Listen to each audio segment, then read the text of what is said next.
కారణం ఒకటి ఉంది, స్పష్టమైన కారణం ఉంది. యూనివర్సిటీ పోస్టులు 22 సంవత్సరాల తర్వాత భర్తీ అవుతున్నాయి. అసిస్టెంట్ ప్రొఫెసర్ పోస్టులు. దాన్ని అడ్డుకునేదానికే ఈ ఇష్యూని పైకి తెర మీదకి తీసుకొని వచ్చారు. అంటే డిఎస్సి ఇలా జరిగిపోయింది, ఇవి కూడా అలా జరిగిపోతాయి. ఇప్పుడు ఏదైతే టీచర్ ఎలిజిబిలిటీ టెస్ట్, అది ఆల్రెడీ మనం డేట్ ఇచ్చాం. డిఎస్సికి రెడీ అవుతుంది సెప్టెంబర్లో. దాని మీద కూడా అనుమానం రేవతొచ్చి ఎట్టయినా ఆ డిఎస్సిని ఆపేయాలి. నిరుద్యోగులారా గమనించండి, వాళ్ళ ఉద్దేశం 2025 డిఎస్సి కాదు, 2026 డిఎస్సిని ఎలా అయినా అడ్డుకోవాలి.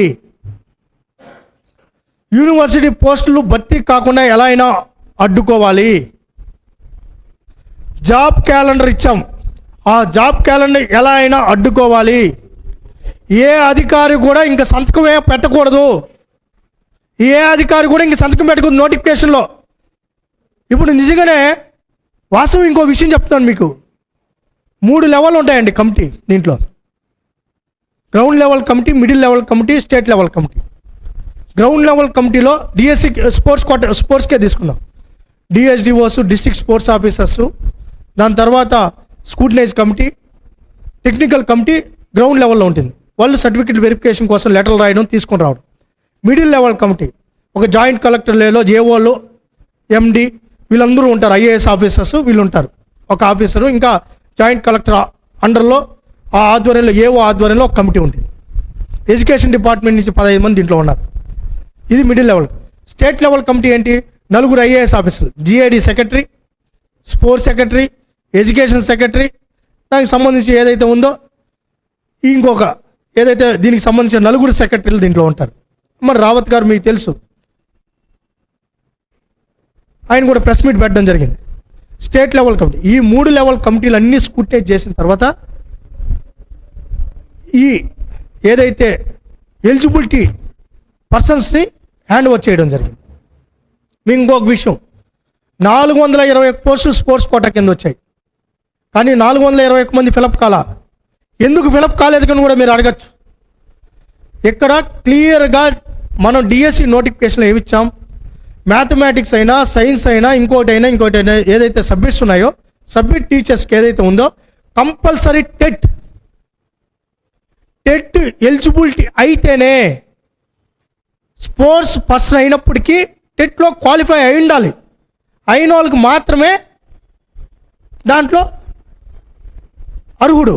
కాబట్టి అంతమంది లేరు కాబట్టి అక్కడ రాలా. తర్వాత ఫిజికల్ టీచర్స్ ఏదైతే పీఈటీస్ ఉన్నారు, దానికి ఎగ్జామ్స్ ఇచ్చాం. అక్కడేంది,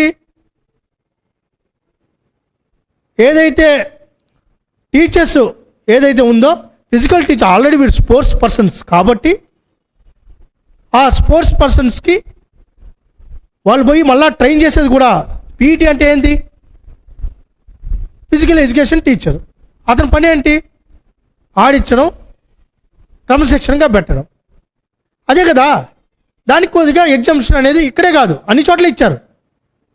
ఈయన ఇంకో చెప్పాడు, ఏమన్నా ఇంకో పాయింట్ కూడా రేస్ చేశారు, ఈ రాష్ట్రంలోనే ఇచ్చారు ఇంకెక్కడా ఇవ్వలేదని. నేను బహిరంగ చర్చకు సవాల్. కేంద్ర ప్రభుత్వం 8 రాష్ట్రాలు ఈ దేశంలో, కేంద్ర ప్రభుత్వంతో పాటు 8 రాష్ట్రాలు వితౌట్ ఎగ్జామ్తో క్రీడాకారులకు ఉద్యోగాలు ఇచ్చే కార్యక్రమం జరుగుతోంది. నేను బహిరంగ చర్చకు సవాల్.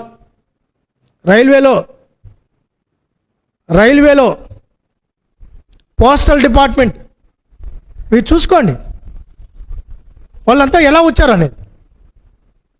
అంటే ఏదో ఒకటి చెప్పేస్తే ప్రజలు నమ్మేస్తారు, నిరుద్యోగులు నమ్మేస్తారని చెప్పి మళ్ళీ కాక్రోచ్ అంటారు. నువ్వు కాక్రోచే, మేము హిట్టు. నువ్వు కాక్రోచే, మేము హిట్టు, కొట్టి చంపేస్తాం. కాక్రోచ్ అంటే ఏం జరిగిందని? కాక్రోచ్ దరిద్రం. నువ్వు బొద్దింకే నిజంగానే వంటింటికి పట్టిన దరిద్రం మీరు. అందుకే ఏది పడితే దాంతో కొడుతున్నారు. ఇప్పుడు చీపురు ఉంటే చీపురా, ఇంకోటి ఏదో ఇంక మాట్లాడకూడదు. కాక్రోచ్ అంటే కాక్రోచ్. నిజంగానే నువ్వు వంటింట్లో కాక్రోచే, తినే పదార్థాల్లో కాక్రోచే. నిజంగానే ఏదైనా బాగా వండి పెట్టిన ఆహారంలో ఆ కాక్రోచ్ పోయింది. ఈరోజు డిఎస్సి అనే సమర్థవంతంగా జరిగిన డిఎస్సిని ఈ కాక్రోచ్ ఏదైతే ఈ బొద్దింక ఉందో ఆ బొద్దింక చెడగొట్టింది. నిజమే ఆయన చెప్పింది, ఆయన తప్పటాల్సి ఆయన కాక్రోచే. దేని కాక్రోచా? బాగా వండి పెట్టాం కదా, చెడగొట్టిన కాక్రోచ్. ఆధారాలతో ఉన్నాయి. ఇప్పుడే మా గౌరవ శాసన మండలి సభ్యులు కంచర్ల శ్రీకాంత్ గారు, రామ్ గోపాల్ రెడ్డి గారు, చిరంజీవి గారు సవాలు విసిరారు.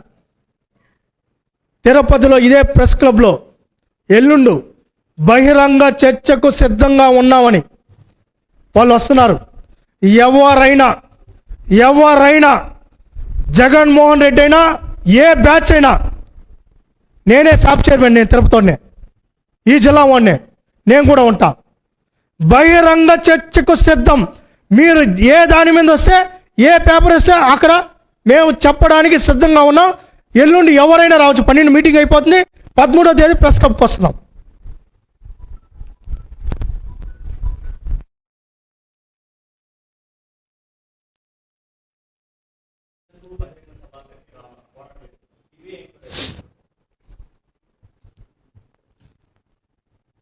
ఆయన సిబిఐ ఎంక్వైరీ ఎలా ఉంటుంది తెలుసా? బాబాయిని వేసేసినప్పుడు ప్రెస్ మీట్ పెట్టాడు, గుర్తుందా? బాబాయిని వేసేసి ఆ రోజు సాయంత్రం ప్రెస్ మీట్ పెట్టాడు. ఏమని పెట్టారు? ఇక్కడ చంద్రబాబు నాయుడు గారే ముఖ్యమంత్రిగా ఉన్నారు కాబట్టి మేము నమ్మం, సిబిఐ కావాలన్నాడు. వేసేసింది ఎవరు? ఆ నిరుద్యోగుల్ని అమాయకులు చేసి ఆడుకుంటున్నాడు. నిరుద్యోగులకు తెలుసు.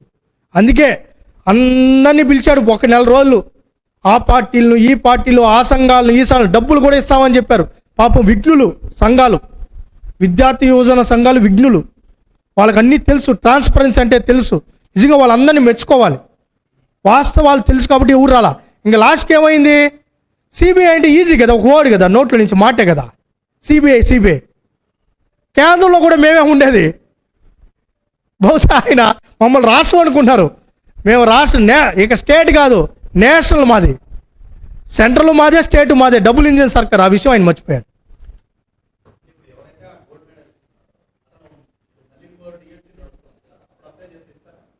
ఖచ్చితంగా అతనికి మరి ఇప్పుడు టీచర్ ఎలిజిబిలిటీ టెస్ట్ ఉంది, తర్వాత ఏదైతే ఉందో స్పోర్ట్స్ కోటా ఉంది, 3% రిజర్వేషన్ అట్టే ఉంది. ఆయన ఇంకోటి కూడా చెప్పాడు, గేట్ ఎత్తామంటే గేట్ మూసేసామంట. అయ్యా, ఆ 2% రిజర్వేషన్ ఇచ్చింది కూడా మేమే. నువ్వేమిలా క్రీడాకారులకి నువ్వేం పీకింది ఏమిలా? 2017లో మేమే రాష్ట్ర బైఫర్గేషన్ ఏదైతే ఉమ్మడి ఆంధ్రప్రదేశ్ విభజన తర్వాత ఆ పాలసీలో 2% రిజర్వేషన్ తీసుకొని వచ్చింది కూడా గౌరవ ముఖ్యమంత్రి చంద్రబాబు నాయుడు గారు. అంటే ఈ రాష్ట్రంలో క్రీడాకారులను గుర్తించింది, గౌరవించింది, ప్రోత్సహించింది, ఇన్ఫ్రాస్ట్రక్చర్ బిల్డ్ చేసింది అది చంద్రబాబు నాయుడు గారే. మీరు ఏమన్నా చేశారంటే ఆడుదాం ఆంధ్రలో కోట్లు కొట్టేశారు. గ్రామ సచివాలయాల పోస్టులకి లిస్టే లేదు. దాని మీద కూడా విచారణకు అడుగుతున్నాం. దాని మీద కూడా విచారణ లేదు. శాప్లో లిస్టే లేదు, పేరుంది. మీరు చూశారు కదా, నేను ఇప్పుడు క్లియర్గా మీకు చూపిస్తున్నా. ఏ గేమ్ అంటే ఏది ఎమ్మెల్యేలు పోటీలు పెడతారు కదా ఊళ్ళో, వాళ్ళు దాంట్లో దానికి ఇచ్చేశారు ఉద్యోగం. 2 కాలేజీలు ఆడుకుంటే బహుశా ఆయన ఇచ్చేసిన ఉద్యోగాలు లిస్టు చదివేశాడు ఆయన. మేము ఇచ్చాం కాదు. State level GO number 4 DSC notification ప్రకారం క్లియర్గా మెన్షన్ చేయబడింది. మీరు ఆన్లైన్లోనే ఉంది. ఇదేం మేము దాచిపెట్టేది కాదు. మేము ప్రతిదీ ఆన్లైన్లో ఉంది. మీరు ఇప్పుడే కొట్టుగా మీరు ఇంకోటి క్రీడా యాప్ తీసుకొని వచ్చింది ఎవరు? ఈ దేశంలో ఫేక్ సర్టిఫికెట్లు చెక్ పెట్టాలని first time Andhra Pradesh sports authority మేము తీసుకొని వచ్చాం. క్రీడా యాప్ తీసుకొని వచ్చి డిజిలాకర్ ఏదైతే ఆధార్ కార్డు అనుసంధానం చేస్తూ అనుసంధానం చేస్తూ ఫేక్ సర్టిఫికెట్లు చెక్ పెట్టడానికి మేము తీసుకొని వచ్చాం. తప్పు చేసే వాళ్ళు అయితే మేము తీసుకొని వస్తామా? ఈరోజు మాన్యువల్ అనేది లేకుండా చేసాం. మాన్యువల్ అనేది లేకుండా చేసాం. ఇది మా చిత్తశుద్ధి, ఇది మా నిబద్ధత. మీరేం చేశారు? మీరేం చేశారన్న 2023లో నేషనల్ ఏదైతే ఏషియన్ గేమ్స్లో మెడల్ వచ్చిన ఎర్రాజ్యోతి ఆ రోజున్న క్రీడా శాఖ మంత్రిని కలిస్తే ఏషియన్ గేమ్స్ అంటే ఏంటని అడిగా. అది మీరు ఏదో జీవో ఆ 2% ఇచ్చింది మేమే, 3% ఇచ్చింది మేమే. మేము మళ్ళీ చెప్తున్నాం, క్రీడాకారులకు అండగా ఉండే ఏకైక ప్రభుత్వం కూటమి ప్రభుత్వం, చంద్రబాబు నాయుడు గారు. క్రీడాకారులు మానసిక స్థైర్యం కోల్పోవద్దండి, బాధపడద్దండి, ఆవేదన చెందకండి. మీకు ఈ ప్రభుత్వం అండగా ఉంది. జగన్మోహన్ రెడ్డి గారు ఎన్ని నిందలన్నా వేయండి, ఎన్ని అభాండాలన్నా వేయండి, మీ చిత్తశుద్ధి ఏంటో ఈ రాష్ట్ర ప్రజలకు తెలుసు. మీరు ఈ రాష్ట్రానికి దక్కిన గౌరవం, ఈ దేశానికి దక్కిన గౌరవం, మీరు మెడల్స్ వస్తే ఏమి ఇవ్వడానికైనా మేము సిద్ధంగా ఉన్నాం, చేస్తాం. ఎవరు ఎన్ని విమర్శలు చేసినా దాన్ని మేము పట్టించుకోం. క్రీడాకారుడి భవిష్యత్తే మాకు ముఖ్యం.